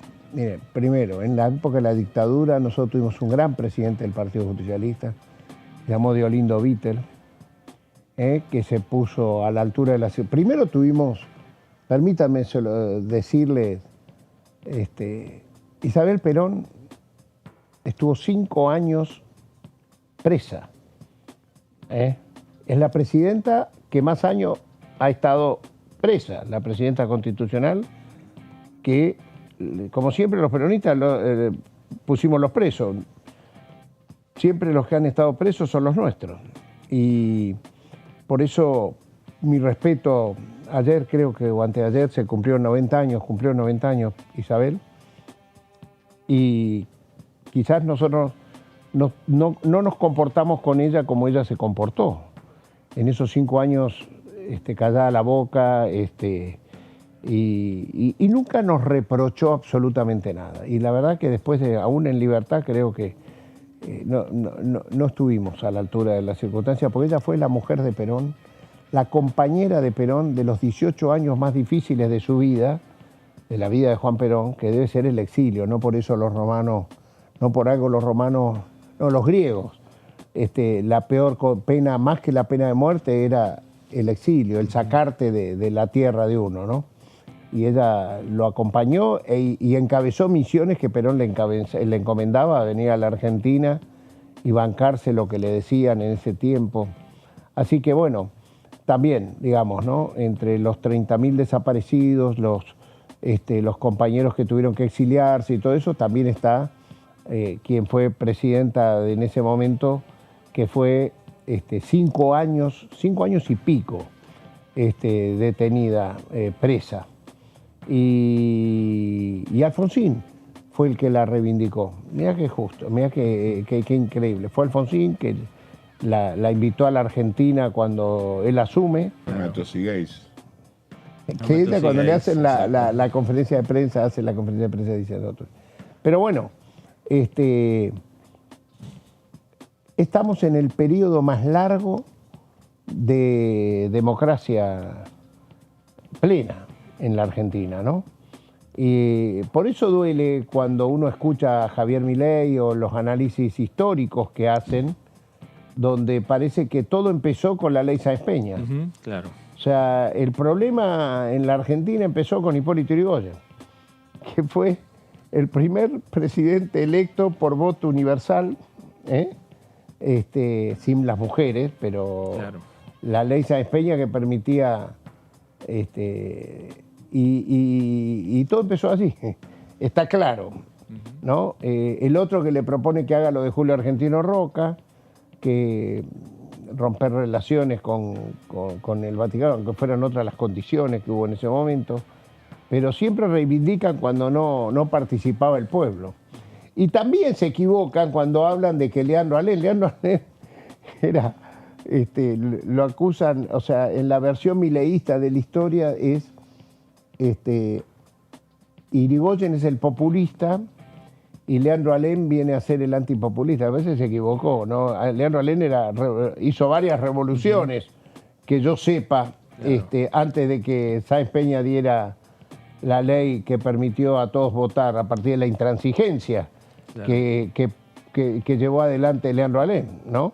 Y por eso me parece que no es casual. Estamos ante momentos cruciales y acá ya hablando del presente, claro, ¿no? Y el presente que sin lugar a dudas uno está viviendo este presente y mira un poco hacia el futuro pensando en ese congreso que se viene. Un congreso que necesita liderazgos que convoquen a las mesas de diálogo y a las mesas del consenso. En el Congreso, pero también en el Ejecutivo. El Congreso no tiene consenso si en el Ejecutivo no están mentalizados que tiene que haber consenso. Bueno, por eso digo, es importante la definición el día 19. Bueno, claro, a ver, para mí Sergio Massa es el hombre que está convocando a la unidad nacional, pero no es una convocatoria vacía, es la convocatoria de un hombre que tiene detrás de sí el diálogo con los que piensan como él y con los que no piensan como él. Y enfrente están los que dicen hay que terminar a los que piensan distintos a nosotros. Léase, hoy le denominan kirchnerismo, otros le denominan de otros, la misma persona que dice vamos a terminar con el kirchnerismo, vamos a terminar con los irigoyenistas, vamos a terminar con todos los istas que no sean mileístas, ¿no? Entonces, está claro qué significa la democracia, qué significa el participar, el ir a votar y votar una de las dos opciones. Para mí, primero porque Massa no es que está, lo que está diciendo tiene avales porque lo practicó. O sea, Sergio ha sido un gran presidente de la Cámara de Diputados. Ustedes pongan, les tiro el archivo de ustedes, el día que Sergio se va de la Cámara a ser ministro de Economía, cómo lo despide la oposición. Lo despiden muy bien, a pesar de que eran horas dramáticas. Y entonces, un hombre que se ganó el respeto de sus pares, los que piensan como él y los que no piensan como él. Entonces, me parece que lo que él dice no lo tiene que forzar, lo practica. Y lo mismo que la ampliación de derechos, no dice voy a hacer tal cosa, lo hace, lo está practicando. Y creemos en la educación pública, y cuando decimos creemos en la educación pública, hemos aprobado 9 universidades en el último mes, en las últimas 2 sesiones, 5 en una, 4 en otras. Cuando creemos que en los derechos de los trabajadores, ampliamos los derechos y bajamos el impuesto a las ganancias a la 4ª categoría, le hemos bajado el IVA a los sectores más vulnerables. Así que todo lo que estamos diciendo lo hacemos, no es que estamos... y por supuesto que siempre con orgullo de vivir en este país, jamás ni Sergio Massa, ni Agustín Rossi, ninguno de nosotros tiene como condición de que si no ganamos nosotros nos vamos del país. Claro. No tenemos ningún hijo nuestro, ni ninguna hija que nos diga me quiero ir del país, tienen orgullo de vivir en este país. Fíjate, una de las cosas que me parece que le falta ese patriotismo a algunos que la Argentina les dio todo, porque cuando vinieron, sus padres vinieron con una mano atrás y otra adelante, si no, no se hubieran ido de Italia o de Siria o de donde fueron, y han sido presidentes de la nación, hijos de inmigrantes que vinieron muy mal llegando a este país. Carlos Menem era hijo de madre y padre sirios. Mauricio Macri, a pesar que a él no le molesta, es más Blanco Villegas que Macri, su padre era un inmigrante que vino con una mano atrás y otra adelante y llegó a Tandil y parece que Ahí lo ayudó un poco Amalia Fortabá con la primera obrita, pero empezó de a poco. Sergio Massa cuenta su historia, que su abuelo creo que fue quien vino a la Argentina por primera vez y empezó trabajando obrero en la construcción, después armaron una empresa pequeña y con eso la fueron peleando y hoy tiene un hijo que va a ser presidente de la Argentina. Esta es la Argentina que nos gusta, que amamos, la de la movilidad social ascendente, donde la familia, la Argentina abraza a quienes vienen de otros lados, corridos por el hambre, por las guerras, por la violencia, por lo que sea. Ahora mismo somos un ejemplo y de paso felicito a la Cancillería Argentina y al Ministerio de Defensa, cómo hemos socorrido, somos el país que más ha podido socorrer a sus connacionales en Israel con esta cuestión de Hamas y ya creo que vamos arriba de los 1.100 argentinos repatriados, como también fue durante la pandemia. Entonces, estas son las cosas positivas que suceden y que como salieron bien, ¿viste? No, la oposición no lo valora.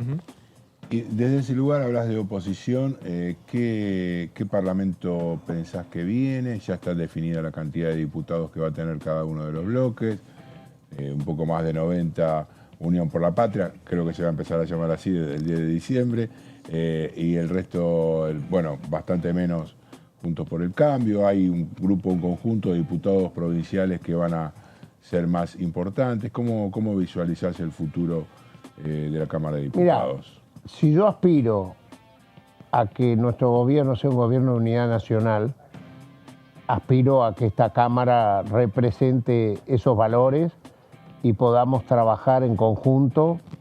O sea, queremos un país sin grieta y la Cámara tiene que ser fiel reflejo de eso. Así que hablemos bien a partir de que termine esta segunda vuelta, porque creo que ese va a ser el espíritu. Nosotros no nos vamos a manejar con ninguna motosierra, ni vamos a tener, queremos conjugar el verbo convivir, compartir con los que no piensan como nosotros. Nosotros no queremos terminar con ninguna idea política que sea importante para la Argentina. Así que, por supuesto que eso va a ser así. O sea, si el presidente plantea la unidad nacional, nosotros... Ya hay símbolos que acá pasaron desapercibidos. Fíjense, Sergio Massa, siendo presidente de la Cámara, acá en el anexo, sería bueno que un día lo filmemos, está sobre Rivadavia la escultura hecha por Fernando Pugliese, un gran escultor que se nos lo llevó la pandemia, del abrazo Perón-Balbín. Sí, claro. Fue Sergio Massa como presidente de la Cámara quien encargó esa escultura. O sea, no es que lo dice ahora, lo practicaba de antes. Claro. Eduardo, para finalizar. Sería bueno ponerlo acá en Diputados TV y que se vea de fondo la escultura de Perón-Balbín. Bueno, una sugerencia a la dirección del canal en todo caso. Bien. Yo los ayudo al canal que para traerlo hasta acá. La subamos, es una planta. Sí. ¿Cómo se cierra juicio político a la Corte?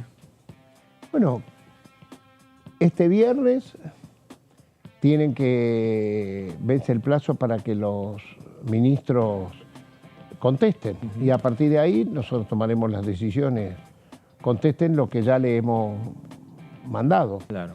Así que ¿Expectativas? la semana que viene hablemos de eso. ¿Expectativas que tengas, que haya una respuesta o que no? Y debería, a ver, yo siempre tengo las mejores expectativas. El juicio político se ha sustanciado, se ha llevado adelante con el oficialismo y la oposición sentados ustedes, no se los voy a contar a ustedes, que son testigos. Todas las audiencias participó el oficialismo y la oposición, las cosas se votaron, se discutieron, hubo debates, ¿no? Y bueno, ahora todo esto fue elevado a los ministros de la Corte, a los 4, y el viernes esperemos qué es lo que van a contestar. Yo, por supuesto, imagino que van a contestar todos. Eduardo, gracias por visitarnos. No, gracias a ustedes. Gracias. Y nos vemos si quieren antes del... Pero cómo no, antes del balotaje. Antes del balotaje. El diputado Eduardo Valdés, diputado nacional y reelecto diputado nacional por Unión por la Patria, por el Frente de Todos, aquí en la ciudad de Buenos Aires. Cambiamos de tema y nos vamos rápidamente a nuestro móvil. Nos está llamando Luciana Fernández. Luciana, buenas tardes. Hola Fer, compañeros, bueno, muy buena jornada para ustedes y también buen inicio de semana. Efectivamente nos encontramos aquí en el anexo de la Cámara de Diputados de la Nación porque para las 17 horas se espera que sea la misma presidenta de la Cámara de Diputados, estamos hablando de Cecilia Moró, quien va a venir a inaugurar una muestra fotográfica en este marco de los 40 años de recuperación de la democracia. Esta muestra fotográfica se llama 4 décadas en foco. Es un hecho histórico y sumamente importante para todos los argentinos. Aquí en esta representación fotográfica podemos ver distintos momentos por los cuales atravesamos los argentinos desde que recuperamos la democracia. Hay fotos que ilustran el momento en el cual Alfonsín asume la presidencia, el juicio a la Junta, ¿sí? Esos juicios por los crímenes de lesa humanidad, también muchas marchas sociales, políticas de la época, bueno, también lo que tiene que ver con el nunca más, el derecho a la identidad, todos los derechos conquistados y los derechos adquiridos en estos 40 años de democracia. Esta representación fotográfica inicia hoy, va a ser la apertura con la presidenta de la Cámara a las 17 horas y se va a poder recorrer aquí dentro de los pasillos de la Cámara de manera gratuita hasta el 15 de diciembre. Va a estar exhibido aquí en el anexo A de la Cámara de Diputados, así que están todos cordialmente invitados para venir a acercarse y a recorrer, ¿no?, parte de nuestra historia, un momento tan importante que tiene que ver con la recuperación de la democracia. La democracia es ese, podríamos decir, sistema político, representación de gobierno, en la cual los propios ciudadanos podemos elegir a través del sufragio obligatorio, universal y secreto a nuestros representantes, que son quienes van a tomar las decisiones luego por el pueblo. De ahí surge justamente la frase que dice que el pueblo gobierna y delibera, sino a través de sus representantes. Bueno, eso es lo que significa la democracia aquí en la República Argentina. Así que reiteramos, 17 horas estará Cecilia Moró. Aquí hay un escenario montado atrás mío, quizá lo puedan ver, y a mi costado tenemos la muestra fotográfica con todos esos momentos tan importantes que nos llevó a la recuperación de la democracia. Así que, como decimos, están cordialmente invitados a partir de las 17 horas y hasta el 15 de diciembre para venir a recorrer los pasillos y recorrer esta muestra fotográfica tan importante y tan interesante. Luciana, gracias por esta información. Estar atentos a lo que ocurra y al mensaje también se dé a partir de las 5 de la tarde por parte de las autoridades de la Cámara de Diputados. Gracias, Luciana. Gracias a ustedes. Hasta luego. Gracias. Ahí estaba Luciana Fernández con nuestro móvil en el anexo A de la Cámara de Diputados. Información de último momento, convocatoria. Así es, se efectivizó la convocatoria para la Asamblea Legislativa del próximo jueves 2 de noviembre, es decir, esta semana, a las 12 horas, para llevar adelante la convocatoria y la ratificación de los candidatos que resultaron ganadores en el balotaje. Recordemos que esta medida o este tipo de asamblea está fijada dentro del Código Nacional Electoral. Se utilizó únicamente hasta ahora en el año 2015, cuando fue ratificado el balotaje entre Daniel Scioli y Mauricio Macri. La vez anterior, que podría haber sido puesto en funcionamiento, hubiese sido en el 2003, de no mediar, que Carlos Menem decidió bajarse de la segunda vuelta electoral y fue consagrado directamente Néstor Carlos Kirchner como presidente de la República Argentina. Fernando. Bueno, va a haber una asamblea legislativa, diputados, senadores. Habrá que ver si hay debate ahí o simplemente se va a leer, va a ser todo muy protocolar. Yo creo que va a ser protocolar, pero a estar atento a algunas definiciones, el hecho de que estén todos los diputados aquí, todos los legisladores, seguramente va a haber mucha prensa, porque hay mucha expectativa con respecto al 19 de noviembre y la necesidad de hacer explícita los apoyos y de alguna manera el lugar desde el cual cada uno de ellos va a concurrir al balotaje va a hacer que sea un momento importante dentro de la actividad de la Cámara de Diputados, Fernando. Bueno, habrá que estar atentos también a medir los aplausos. Va a ser porque seguramente van a nombrar a las fórmulas que van a llegar. El aplausómetro. Van a nombrar a las fórmulas que van a llegar, que ya llegaron al balotaje del próximo 19 de noviembre. Fabi, gracias. Al contrario, Fernando, un gusto como siempre. A usted también, gracias por estar ahí. Quédese en sintonía, quédese en Diputados Televisión. Enseguida compartimos con usted también el análisis. Esto es DTV y vamos a seguir con toda la información de lo que ocurre aquí en el Congreso Nacional.